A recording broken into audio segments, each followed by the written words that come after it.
Decode the world unfiltered.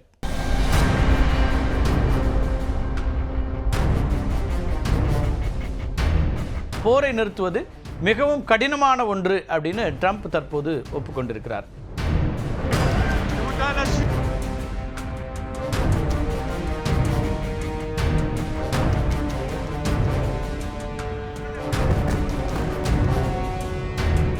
Ukraine மீது தொடர்ந்து தாக்குதல் நடத்தி வரக்கூடிய ரஷ்யாவுக்கு எதிராக இரண்டாவது கட்ட பொருளாதார தடைகளை விதிக்கிறதுக்கு அமெரிக்கா தயாராக இருக்கு அப்படின்னு சொல்லியிருக்காரு அமெரிக்க அதிபர் டொனால்ட் ட்ரம்ப்.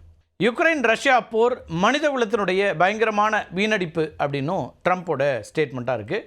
இஸ்ரேல் ஹமாஸ் போரில் இஸ்ரேல் தன்னுடைய நிபந்தனைகளை ஏற்றுக்கொண்டதாகவும் ஹமாஸும் போர் நிறுத்தத்தை ஏற்றுக்கொள்ள இறுதி கெடு விதிப்பதாகவும் ட்ரம்ப் எச்சரிச்சிருக்கிறார்.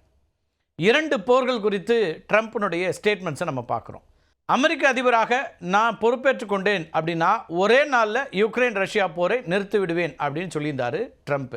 ஆனால் போரை நிறுத்துவது மிகவும் கடினமான ஒன்று அப்படின்னு ட்ரம்ப் தற்போது ஒப்புக்கொண்டிருக்கிறார். எப்பாடுபட்டாவது அமைதிக்கான நோபல் பரிசை பெற்றுவிட வேண்டும் அப்படின்றது தான் ட்ரம்ப்புடைய இலக்காக இருக்குது. அதுக்கு தான் இரண்டாவது முறை அதிபரான பிறகு 7 போர்களை நிறுத்தியிருக்கிறேன் அப்படின்லாம் தொடர்ச்சியாக அவர் தன்னுடைய பதிவுகள் மூலமாக பொது வழியில் செய்தியாளர் சந்திப்பெல்லாம் சொல்லிக்கிட்டே இருக்கிறார். இப்போ ட்ரம்ப் முடிவுக்கு கொண்டு வந்ததாக சொல்லப்படக்கூடிய முக்கியமான மோதல்கள் அப்படின்னு என்னென்னு நம்ம சுருக்கமாக பார்த்துருவோம். அதுக்கு பிறகு அவருடைய கிளைம் அதில் எவ்வளோ தூரம் உண்மை அப்படிங்கிறது தெரிஞ்சுக்க முடியும். ஒன்று, இந்தியா பாகிஸ்தான் போர் பற்றி சொல்கிறாரு. அதில் இந்தியாவுக்கும் பாகிஸ்தானுக்கு இடையில் நடந்த மோதலை நான் தான் முடிவு கொண்டு வந்தேன் அப்படின்னு கிட்டத்தட்ட 26, 27, 28, 30ன்னு பல முறை இதை சொல்லிகிட்டே இருக்கிறார் ட்ரம்ப்பு. இந்த மோதல் ஒரு அணு ஆயுத போராக மாறி இருக்கக்கூடும், ஆனால் நான் அதை தடுத்து நிறுத்திட்டேன் அப்படிங்கிறது தான் ட்ரம்ப்போட ஸ்டேட்மெண்ட்டு, கிளைமு. ஆனால் இதை நாம் தொடர்ச்சியாக மறுத்துட்ருக்குறோம். இந்தியா இந்த கூற்றை மறுத்து இந்த போர் நிறுத்தம் 2 நாடுகளுடைய இராணுவ தலைவர்களுடைய பேச்சுவார்த்தையின் மூலமாக மட்டுமே இந்த போர் நிறுத்தம் ஏற்பட்டுச்சு அப்படின்னு திட்டவட்டமாக தெரிவித்து விட்டது இந்தியா. அதேபோல் இன்னொரு மோதல் அர்மேனியா அஜர்பைஜான், இந்த 2 நாடுகளுக்கு இடையே நடந்த மோதல். அதில் அர்மேனியா மற்றும் அஜர்பைஜான் இடையே பல தசாப்தங்களாக இருந்து வர கராபத் பிராந்திய மோதலை தீர்க்கறதுக்கு உதவியதாக ட்ரம்ப் சொல்கிறாரு. 1991 சோவியத் யூனியன் உடைந்த போது அஜர்பைஜான் மற்றும் அர்மேனியா சுதந்திர நாடுகளாக மாறுச்சு. அப்போது நாகர்னோ கராபாக் பிராந்தியம் அஜர்பைஜானில் ஒரு பகுதியாக இருந்துச்சு. ஆனால் அர்மேனிய மக்கள் சுதந்திரம் பெற்றுவிட்டதாக அறிவித்து அஜர்பைஜான் படைகளோட நீண்ட காலமாக போர் செஞ்சுட்டு வராங்க. அதே போல் ருவாண்டா காங்கோ போர், இந்த மோதல் இருக்கு இல்லையா, இதுவும் நீண்ட காலமாக நீடிக்க ஒன்று. காங்கோ ஜனநாயக குடியரசுக்கும் ருவாண்டாவுக்கும் இடையில் மோதலை தீர்க்கறதுக்கு தான் ஒரு சமாதான ஒப்பந்தத்திற்கு மத்தியஸ்தம் செய்ததாக ட்ரம்ப் சொல்கிறாரு. இந்த மோதல் பல தசாப்தங்களாக கனிம வளங்கள் தொடர்பாக நடைபெற்று வரக்கூடிய ஒரு மோதல். ஆனால் இன்னொரு மோதல் உங்கள் எல்லாருக்கும் தெரிஞ்சது இஸ்ரேல் ஈரான் போர். இஸ்ரேலுக்கும் ஈரானுக்கும் இடையே ஏற்பட்ட மோதலை தான் தலையிட்டு முடிவுக்கு கொண்டு வந்ததாக ட்ரம்ப் சொல்லிக்கிட்டு இருக்கிறாரு. ஆனால் தோஹாவிலிருந்து அமெரிக்க தளத்தில் எதிர்த்தாக்குதலே நடத்துனாங்க ஈரான், அது ஒரு பக்கம் இருக்குது. அதே போல் எகிப்தும் எத்தியோப்பியாவுக்கும் இடையில் இருக்கக்கூடிய மோதல், இதையும் கிளைம் பண்ணுறாரு ட்ரம்ப். எகிப்துக்கும் எத்தியோப்பியாவுக்கும் இடையில் நைல் நதியில் அணை கட்டுவது தொடர்பாக நிலவி வந்த பதற்றத்தை தணித்ததாக ஒரு கூற்றை அவர் தொடர்ச்சியாக முன்வைக்கிறார். அதே போல் செர்பியா கொசோவா, இந்த மோதல்லையும் நான் தான் சமரசம் செய்தேன் அப்படிங்கிறது டொனால்ட் ட்ரம்ப்புடைய ஸ்டேட்மெண்ட். செர்பியா மற்றும் கொசோவா இடையே இருக்கக்கூடிய பதற்றங்களை குறைத்து அமைதி ஒப்பந்தம் கையெழுத்திட உதவியதாக ட்ரம்ப் அடித்து சொல்கிறாரு. அதேபோல் தாய்லாந்து கம்போடியா போர், இந்த மோதல் நம்ம போர் அப்படிங்கிறத 2 நாடுகளுக்கு இடையில் நடந்த மோதல், அந்த மோதல் போராக வெடித்து விடுமோ, முழுநேர போராக விடுமோ அப்படின்லாம் எதிர்பார்க்கப்பட்ட நேரத்தில் அதிலெல்லாம் சமாதானம் செய்தேன் அப்படிங்கிறது தான் ட்ரம்ப் சொல்லக்கூடிய அம்சங்கள். தாய்லாந்துக்கும் கம்போடியாவுக்கும் இடையில் அண்மையில் நடைபெற்ற எல்லையோர மோதலை வர்த்தக தடைகள் விதிப்பதாக அச்சுறுத்தி முடிவுக்கு கொண்டு வந்ததாக சொல்கிறாரு ட்ரம்ப். ட்ரம்ப் இந்த போர்களில் நேரடியாக தலையிட்டது உண்மைதான் அப்படின்னாலும் பல மோதல்கள் அவர் சொன்னது போல் முழுமையாக முடிவுக்கு வரலைங்கிறது ஒரு புள்ளி. அப்புறம் பெரும்பாலான சந்தர்ப்பங்களில் அவர் சமாதான ஒப்பந்தம் அல்லது போர் நிறுத்தத்திற்கு மட்டுமே உதவி செஞ்சிருக்கிறார். இப்போ யுக்ரைன் ரஷ்யா போரை நிறுத்துவது தனக்கு சவாலாக இருப்பதாக இப்போ ட்ரம்ப் சொல்கிறாரு. வந்த ஒரே நாளில் நிறுத்திடுவேன் அப்படின்னு சொன்னவர் இப்போ அது ஒரு சவாலாக மாறி இருக்குது அப்படிங்கிறாரு. இந்த போரை நிறுத்துறதுக்கு ட்ரம்ப் மேற்கொண்ட முயற்சி தான் அலாஸ்காவில் நடந்த மாநாடு. அதை பற்றி நம்ம ஏற்கனவே ஒரு காணொலி வெளியிட்டிருக்கிறோம்.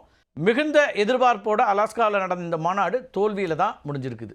போரில் கைப்பற்றப்பட்ட பகுதிகளை யுக்ரைனிடம் திரும்ப ஒப்படைக்க முடியாது அப்படின்னு ரஷ்ய அதிபர் விளாடிமிர் புட்டின் திட்டவட்டமாக தெரிவிச்சிருந்தார்.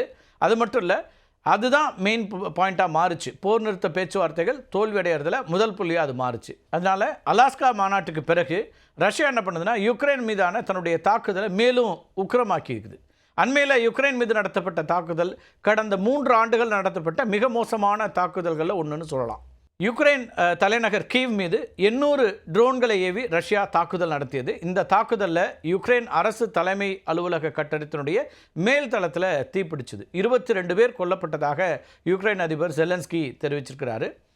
ஈரான்கிட்டேருந்து பெறப்பட்ட ஷாஹெத் வகை ட்ரோன்களை ரஷ்யா இந்த தாக்குதல்களில் பயன்படுத்தியிருக்கிறது அப்படிங்கிறது தான் ஜெலன்ஸ்கியோட குற்றச்சாட்டு. யுக்ரைனும் ரஷ்யாவுக்கு பதிலடி கொடுக்கும் வகையில் செயின்ட் பீட்டர்ஸ்பர்க் உள்ளிட்ட பகுதிகளில் ட்ரோன் தாக்குதல்களை நடத்தியிருக்குது. இப்போ இந்த ரீசெண்ட் அட்டாக்ஸுக்கு பிறகு ட்ரம்ப் என்ன சொல்கிறாருன்னா, ரஷ்யா மீது 2வது கட்ட தடைகளை விதிக்க அமெரிக்கா தயாராகி வருகிறது அப்படிங்கிறாரு. ரஷ்யா மேலே மேலும் தடைகளா அப்படிங்கிற ஒரு கேள்வி எழக்கூடிய சூழலில் தான் ட்ரம்ப் எச்சரித்திருப்பதுங்கிறது ரஷ்யா மீது நேரடியான தடை அல்ல அப்படின்னு ஒரு புரிதல் வருது. 2ஆம் கட்ட தடைகளின் முக்கிய நோக்கம்ங்கிறது ரஷ்யாவுடைய கச்சா எண்ணெய் ஏற்றுமதியை குறிவைக்கிறது. இப்போ அமெரிக்காவுடைய கருவூல செயலர் ஸ்காட் பெசன்ட் அவர் என்ன சொல்கிறாருன்னா, ரஷ்யா கிட்டேருந்து கச்சா எண்ணெய் வாங்கும் நாடுகள் மீது 2ஆம் நிலை வரியை விதிக்க அமெரிக்காவும் ஐரோப்பிய ஒன்றியமும் தயாராக இருப்பதா சொல்லியிருக்காரு. அதாவது நேரடியாக ரஷ்யா மீது தாக்குதல் தொடுக்காமல், ரஷ்யாவுக்கு நெருக்கடி கொடுக்காம, ரஷ்யா கிட்டேருந்து கச்சா எண்ணெயை இறக்குமதி செய்யக்கூடிய நாடுகளுக்கு இந்த வரியை உயர்த்துறது அப்படிங்கிறது தான் அவங்களுடைய திட்டம். இது ரஷ்யாவுடைய பொருளாதாரத்தை முற்றிலுமாக முடக்கி புதினை பேச்சுவார்த்தைக்கு வர வைக்கும் அப்படின்னு அவர் சொல்லியிருக்கிறார். இப்போ ரஷ்யா கிட்டேருந்து கச்சா எண்ணெய் வாங்குவதற்காக இந்தியா மீது ஏற்கனவே வரியை அதிகரிச்சிருக்குது. அமெரிக்கா இப்போ 50% வரியை விதித்திருக்குது. யுக்ரைன் மீதான தாக்குதல் காரணமாக ஏற்கனவே ரஷ்யா மீது அமெரிக்காவும் ஐரோப்பிய யூனியன் நாடுகளும் பல தடைகளை விதிச்சிருக்கிறாங்க. ட்ரம்ப் எதுவுமே செய்ய முடியாமல் திணறிக் கொண்டிருக்கும் இன்னொரு போர் அப்படின்னு பார்த்தோம்னா ஹமாஸுக்கும் இஸ்ரேலுக்குமான மோதல். இந்த போரை பொறுத்த வரைக்கும் ட்ரம்ப் மிகவும் ஒருதலைபட்சமாக செயல்படுவதாக கண்டனங்கள் தொடர்ச்சியாக எழுந்து வருது. இஸ்ரேலோட இராணுவ தாக்குதலில் காசாவை சேர்ந்த 65,000 பேர் இதுவரைக்கும் பலியாகி இருக்கிறாங்க. போரால் பாதிக்கப்பட்ட மக்களுக்கு சீரான உணவு விநியோகம் செய்யப்படாததால் காசாவில் இருக்கக்கூடிய குழந்தைகளுக்கு ஊட்டச்சத்து குறைபாடு ஏற்பட்டிருக்கு. அது மட்டும் இல்லை, காசா பஞ்சத்தின் பிடியில் சிக்கியிருக்கிறது அப்படின்னு அண்மையில் தான் ஐக்கிய நாடுகள் சபை அறிவித்திருக்குது. இஸ்ரேல் இன அழிப்பில் ஈடுபடுவதாகவும் குற்றம் சாட்டப்படுகிறது. இந்த நிலையில் தான் ட்ரம்ப் ஹமாஸ் அமைப்புக்கு கடைசி எச்சரிக்கை அப்படின்னு சொல்கிறாரு. வித்தின் கோட்ஸில் அவரோட கடைசி எச்சரிக்கைன்னு சொல்கிறாரு. தன்னுடைய சமாதான நிபந்தனைகளை இஸ்ரேல் ஏற்றுக்கொண்டதாக சொல்லக்கூடிய ட்ரம்ப் என்ன சொல்கிறாருன்னா, சில நிபந்தனைகளை முன்வைக்கிறார். ஹமாஸ் உடனடியாக அனைத்து பிணை கைதிகளையும் விடுதலை செய்யணும் அப்படிங்கிறாரு. பதிலுக்கு இஸ்ரேல் ஆயிரக்கணக்கான பாலஸ்தீன கைதிகளை விடுதலை செய்யும் அப்படின்னு அவரே சொல்கிறார். இஸ்ரேலுக்காக அவர் சொல்கிறார்.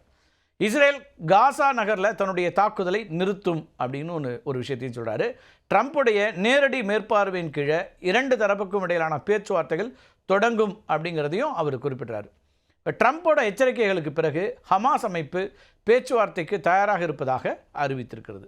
ஆனால் முழுமையான போர் நிறுத்தம் மற்றும் காசாலிருந்து இஸ்ரேலிய படைகள் முழுமையாக வெளியேறுவது உள்ளிட்ட தங்களுடைய கோரிக்கைகள் நிறைவேற்றப்பட வேண்டும் அப்படின்னு ஹமாஸ் ஒரு நிபந்தனை விதிக்குது. ட்ரம்போட நிபந்தனைகளை தீவிரமாக பரிசீலிக்கப்பட்டு வருவதா இஸ்ரேல் அரசு வட்டாரங்களும் தெரிவிக்கின்றன. இந்த 2 போர்களை நிறுத்தி எப்படியாவது இந்த முறையாவது அமைதிக்கான நோபல் பரிசை வெல்ல வேண்டும் அப்படின்னு நினைக்கிறாரு அமெரிக்க அதிபர் டொனால்ட் ட்ரம்ப். கடந்த ஆட்சியின் போதும் கூட இந்த அமைதிக்கான நோபல் பரிசை குறிவைத்து ட்ரம்ப் பல காய்களை நகர்த்தினார். ஆனால் ட்ரம்ப்போட முயற்சிகள் அப்போ கை கூடவே இல்லை. இப்போ அவர் இந்த 2 போர்களை முடிவுக்கு கொண்டு வரணும்னு பார்க்குறாரு. ஒன்று ரஷ்யாவுக்கும் யுக்ரைனுக்கும் நடக்கக்கூடிய மோதல், அதேபோல் இஸ்ரேலுக்கும் ஹமாஸ்க்குமான மோதல். இந்த 2மே ரொம்ப காம்ப்ளிகேட்டடானது. அதில் இஸ்ரேலை பொறுத்த வரைக்கும், இஸ்ரேல் ஹமாஸ் விவகாரத்தை பொறுத்த வரைக்கும் தொடர்ச்சியாக அமெரிக்கா இஸ்ரேல் பக்கம் தான் நிற்குது, ஒருதலைபட்சமாக நடந்து கொள்கிறது அப்படிங்கிற குற்றச்சாட்டுகள் எப்போதுமே இருக்குது. அதுலேயும் ட்ரம்ப் ஆட்சிக்கு பிறகு ட்ரம்ப் நிர்வாகத்தில் அவர் எப்போதுமே இஸ்ரேல் பக்கம் தான் நிற்கிறாரு, இன அழிப்பை ஆதரிக்கிறார் அப்படிங்கிற குற்றச்சாட்டுகள் உலகம் முழுக்க மனித உரிமை ஆர்வலர்களால் கூட முன்வைக்கப்படக்கூடிய சூழலில் தான் இப்போ 2 தரப்புக்கும் பேச்சுவார்த்தை நடத்துறதுக்கு நான் தயார்னு சொல்லியிருக்காரு. இன்னொரு பக்கம் இப்போ ரஷ்யாவை நெருக்கிறதுக்கு நெருக்கடிக்கு உள்ளாக்கலாமான்னு பார்க்குறாரு. சமீபத்தில் ஷாங்காய் உச்சி மாநாட்டில் ரஷ்யா, சீனா, அதேபோல் நாம் இந்தியா, இந்த 3 நாடுகளும் ஒன்றாக 3 நாட்டினுடைய தலைவர்களும், பிரதமர் மோடி, அதேபோல் ஷி ஜின்பிங், இவர் விளாடிமிர் புதின், இவங்க 3 பேரும் இந்த காட்சிகளே அமெரிக்காவுக்கு ஒரு பெரிய நெருக்கடியை, கவலையை உண்டாக்கக்கூடியதாக இருந்துச்சு. ஒரு ஜியோ பாலிட்டிக்ஸில் வேறு ஒரு நிலை வருதா அப்படின்லாம் இருந்தது. அப்போ தான் அவர் இந்தியா பற்றியும் கவலையெல்லாம் தெரிவிச்சிருந்தார். சீனா ரஷ்யா ரெண்டுமே சர்வாதிகார நாடுகள், அவங்கள்ட்ட போய் இந்தியா சிக்கிடக்கூடாது, சிக்கிடுதேன்னு கவலையாக இருக்குது அப்படிலாம் அவர் வந்து தன்னுடைய ஒரு கவலை வெளிப்படுத்தக்கூடியதெல்லாம் பார்த்தோம். அப்போ இந்த இடத்துல இருந்து இப்போ ட்ரம்ப்புடைய இந்த முக்கியமான நகர்வுகள் அப்படின்னு என்ன நகருதுன்னா, இந்த 2 போரையும் முடிவுக்கு கொண்டு வரணும். கொண்டு வந்து அவர் கிளைம் பண்ணுறார் இல்லையா, 7 மோதல்களை நான் தடுத்திருக்கிறேன் அப்படின்னு சொல்லி அதன் மூலமாக ஒரு அமைதிக்கான நோபல் பரிசு வாங்குறது தான் இப்போ அவருக்கான இலக்கு. அந்த இலக்கை அவர் எப்படி அடைவார் அப்படிங்கிறது ஒரு பெரிய கேள்விக்குறி தான். ஏன்னா பல இடத்துல அவர் தான் மோதலை தூண்டக்கூடிய விதமாக இருக்கிறார். இன்னும் சொல்லப்போனால் உள்நாட்டிலேயே பல மோதல்கள் நடந்துட்டு இருக்குது. வாஷிங்டன் டிசியில் தொடங்கி பல மாகாணங்களில் போராட்டங்கள் வெடித்து கொண்டிருக்கின்றன. அங்கே வந்து மக்களிடையே பிளவு வருது அப்படின்லாம் சொல்கிறாங்க. அதனால் இதுவும் கணக்கில் எடுக்கப்படும் அப்படிங்கிறது தான் இதில் கவனிக்க வேண்டிய ஒரு அம்சம். மீண்டும் ஒரு காணொலியில் சந்திக்கலாம் நண்பர்களே. நன்றி, வணக்கம்.